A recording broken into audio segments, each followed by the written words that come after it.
Hi, இன்னைக்கு நம்ம எங்கே இருக்கோம்னா யூகேல லெஸ்டர்னு ஒரு பிளேஸில் மியூசியம் பார்க்க போகிறோம். அந்த மியூசியம் பேர் தான் வந்துட்டு த டவுன் மியூசியம்.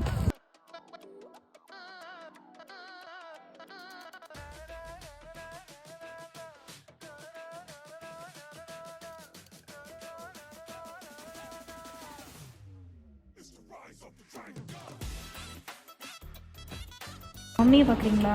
நீங்கள் மம்மியை பார்க்க அங்கெல்லாம் போவேண்ணா, இங்கேயே பாருங்க. தம்பி என்னப்பா மம்மி நாமம் போட்டிருக்குது? இல்லை அது வேற மம்மியோட நெத்திலே சுட்டுட்டாங்க போல. தம்பி இருக்காதுப்பா, நைட் உனக்கு கெட்ட கெடுக்கணுமா ஒரு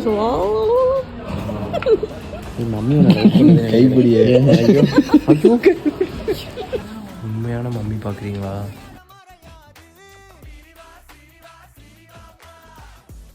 மியூசியமில் டைனோசர்லாம் பார்த்து பயந்துருப்பீங்கன்னு நினைக்கிறேன். ஸோ அவ்வளோதான், அடுத்த வீடியோவில் பார்ப்போம். பாய்.